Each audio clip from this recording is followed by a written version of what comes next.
The hospital room was silent. Machines beeped softly beside the bed where Eleanor Whitmore lay staring at the ceiling. She survived a risky surgery, one doctors feared she might not wake up from. Now awake, she refused to say a single word, not to the nurses, not to the specialists, not even to the hospital director who personally came to check on her. Eleanor Whitmore wasn't just any patient. She was a billionaire businesswoman, her name printed on skyscrapers across the country. Her companies employed thousands. Magazines once called her the woman who turned steel into gold. But now, in this quiet hospital room, the powerful millionaire looked small and fragile, and she wouldn't speak. Days passed, nurses tried gentle conversations, therapists asked questions. Her lawyers and assistants visited with worried expressions. Nothing worked. Eleanor simply looked at them, expressionless, silent.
Eleanor's eyes flickered.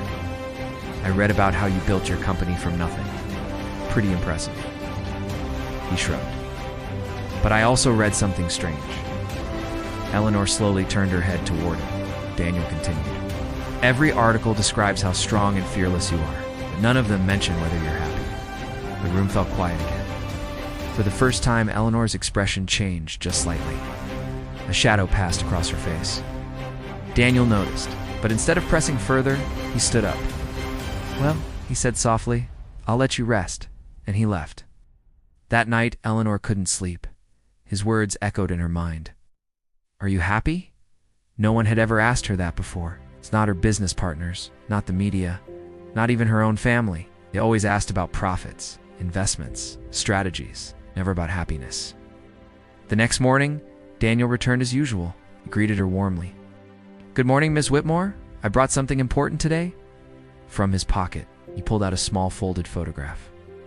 My mom made me carry this, he said with a laugh. He placed it on the bedside table. It showed a tiny house, an old woman watering flowers, and a teenage boy standing awkwardly beside her. That's where I grew up, Daniel said.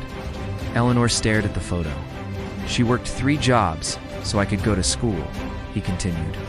Every night she'd come home exhausted. But she still asked me about my day. Daniel smiled softly. Funny thing is, we never had much money. He paused, but we had a lot of conversations. Eleanor's fingers slowly moved on the bedsheet. Daniel looked at her carefully. You don't have to talk, he said gently. But if you ever want to, I'm here. Then he stood up to leave. And just as he reached the door, a weak, trembling voice filled the room. Dr. Daniel froze. He turned slowly. Eleanor Whitmore was staring at him, tears forming in her eyes. It was the first word she had spoken since the surgery. Daniel walked back to the bed quietly. "You don't have to force yourself," he said softly. But Eleanor shook her head. Her voice cracked as she spoke again. "I forgot."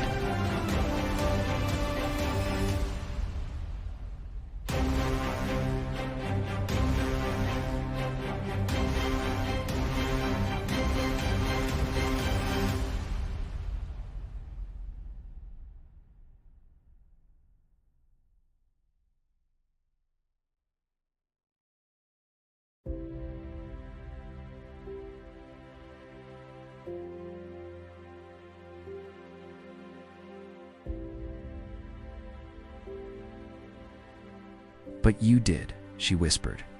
"You kept talking, even when I gave you nothing." Daniel smiled gently. "That's what conversations are," he said. "Sometimes one person talks, till the other one is ready." Eleanor let out a shaky breath. For the first time in years, someone had spoken to her without expecting anything in return. Over the following weeks, Eleanor slowly regained her strength. But something more important changed.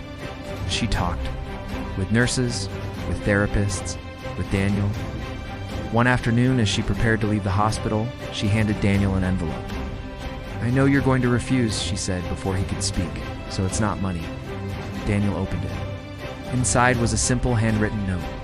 "Thank you for reminding me how to be human again." Below it was something unexpected. A plan. Eleanor had decided to fund a new hospital wing dedicated to patients recovering from emotional trauma, and she wanted Daniel to help lead it. Daniel looked up, stunned. "You're serious?" Eleanor smiled gently. "For the first time in my life," she said, "I want to invest in something that actually matters." Years later, people would talk about the Whitmore Center for Compassionate Care, but very few knew the story behind it. The story of a silent millionaire and a young doctor whose simple kindness broke through the walls around her heart. Because sometimes the most powerful words are spoken with patience, and sometimes the greatest healing begins with a single, gentle conversation.